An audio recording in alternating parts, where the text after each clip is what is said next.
Okay, so essentially with this project, I wanted to compare the historic Charlotte downtown with the contemporary Charlotte downtown using QGIS software.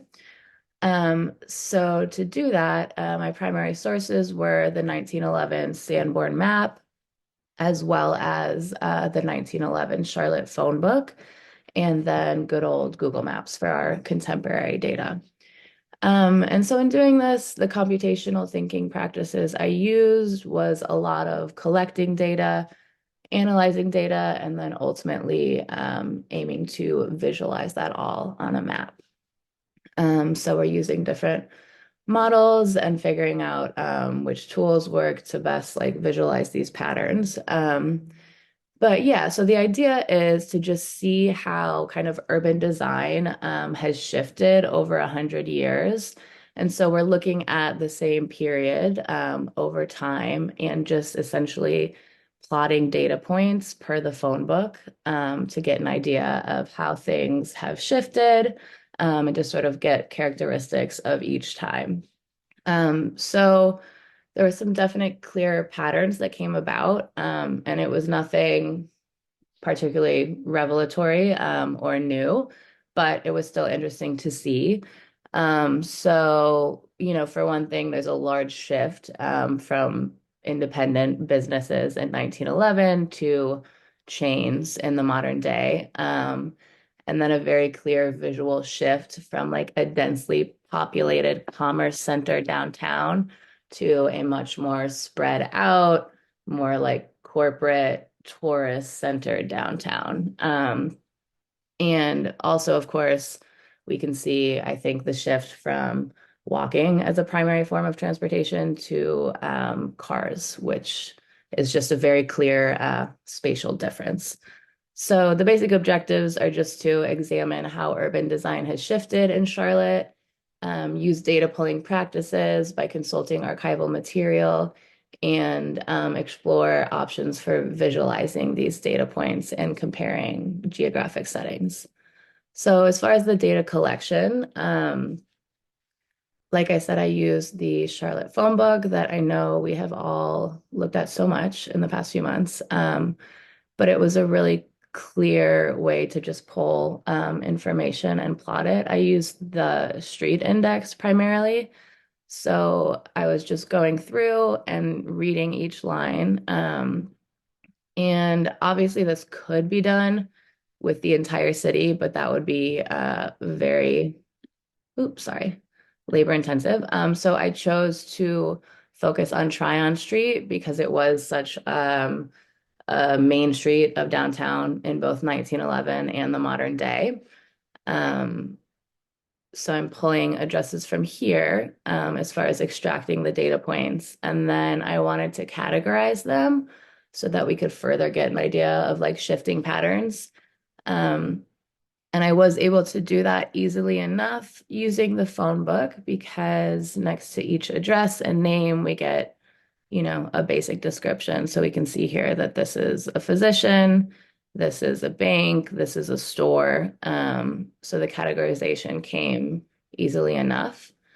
So for 1911, all of these addresses fit into three categories of either medical, commerce, or leisure. And then for the contemporary map, each geographic point fit into either a restaurant, an entertainment site, or something corporate. And you'll see, I chose to use different icons again, just to better visualize. And I think at this point, it would probably be helpful for me to just pull up my QGIS map here. So we get the idea. So of course, to do this, I first needed to transpose the 1911 Sanborn map on top of the current map of Charlotte. So I was able to do this using the built-in plugins in QGIS. So for our contemporary map, I've loaded this using their OpenStreetMaps plugin. And then I rastered and then geo-referenced points on the Sanborn map so that we could ensure that they were accurately showing the same kind of small section of downtown. And the way that these all come together is as layers. So I have everything showing right now. But if we want to start with, let's say, just the 1911 map, we can see pretty clearly, like I was talking about, this very dense kind of like old downtown. This is where people did their shopping and everything they needed to do. Everything is pretty close together and all along there. And then if we remove these points and look instead at our contemporary map, oops, here we go. You can see visually it's a lot more spread out. So again, this isn't shocking information, but I do think it's cool to see very clearly how urban design has moved along with time. And so we can see that everything is like far more spread out and less like citizen centered and much more like tourist money centered, really. So we have a lot of restaurants, primarily chains, a few large stadiums and hotels, as well as corporate centers, office buildings, and banking headquarters. Um, Something I learned while doing this project is that Charlotte is the second largest banking center in the US outside of New York City, which I thought was interesting. And again, something that we can see when we're looking at the map. I believe that Bank of America and Truist are both headquartered there. Um, so yeah, again, just kind of going through how I plotted it. I was able to use all these plugins that were already built into QGIS and see here just how we broke them down by category. Again, here's our 1911 downtown, much more citizen-centered, and versus the modern downtown, we can see a clear difference. And then I wanted to provide a bit of analysis as well.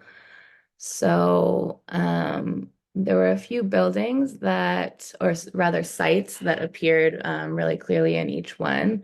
So I was kind of going at this with like a more like digital humanities approach, thinking that this project could be cool as like a jumping off point for different like anthropological projects or writing.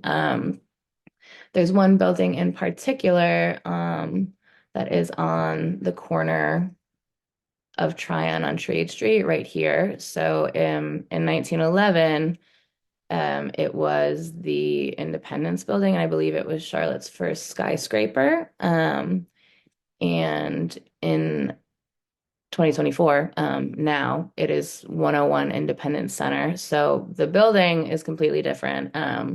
So they're completely different iterations, but both were large office buildings. So in a way, they're serving similar purposes still. Um, and I did also use Google's Gemini AI to sort of aid in this analysis. I found that it was more helpful than basic Google searches I can do on my own, especially for certain specific questions, like kind of trying to make sense of some entries in the phone book. One example is this abbreviation of CONFRS, which I was not familiar with, but apparently means confectioners, so that I could properly categorize that in the commerce section. And, it was also helpful for larger scale, like just describing how industry and population has shifted in Charlotte. So that's the bulk of my project. And then I did sort of have certain ideas for further exploration. Like I said, this is like a massive amount of data that could be plotted here. And if somebody wanted to, load census data or even look at different neighborhood maps, I think that could provide an equally rich way to explore this data. And yeah, that's about it.